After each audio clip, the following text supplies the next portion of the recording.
আব্বু আব্বু আমার জন্য একটা easy character, but not for all, cause সে একজন টাফ গাই, টাফ টিচার।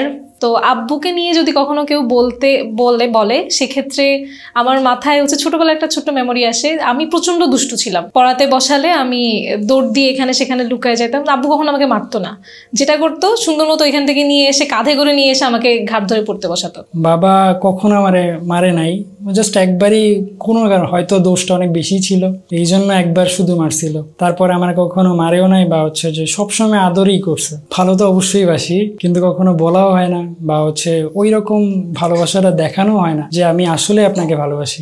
বাবার সাথে ফেভারিট মেমরি, ছোটবেলা থেকে বাবার সব থেকে বেশি ক্লোজ ছিলাম। হাসি ঠাট্টা হোক, রাগারাগি হোক, মোটামুটি তার নিজের কমফোর্ট জোন থেকে বের হয়ে আসে আর নিজের কাজটাকেও হচ্ছে গিয়ে সাইড করে রাখে আমাকে সেফ একটা এনভায়রনমেন্ট দেওয়ার জন্য। আমার আব্বুর সাথে ভালো কিছু মেমোরিজের মধ্যে বলবো, পয়লা বৈশাখের সময় হচ্ছে আমার বাবার অফিসের আশেপাশে অনেক কনসার্ট হইতো। সো সেই কনসার্টগুলোতে নিয়ে যেত। আমার ছোট থেকে এখন পর্যন্ত যত কনসার্টের যে মেমোরিগুলো আছে, আমি আমার ফ্রেন্ডদের সাথে যতটা না গেছি তার থেকে অনেক বেশি গেছি আমার বাবার সাথে। সে কখনো আমাকে অতটা টাফ শাসন করা নাই, বাট আমি সবসময় কোনো একটা কারণে আমার বাবার সাথে হচ্ছে মানে কানেক্ট করতে পারতাম না। আজকের বাবা দিবসে আমি বাবাকে এটাই বলতে চাই যে আমার জন্য সবসময় ইজি থাকুন, আর হচ্ছে যেন সবসময় ম্যানিপুলেট করতে পারি।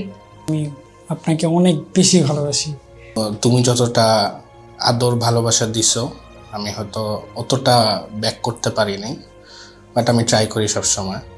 তো বাবাকে বলার মতো হচ্ছে কি একটাই বিষয় যে এত বছর পর্যন্ত আমাকে ট্রাস্ট করেছো, আগেও করো।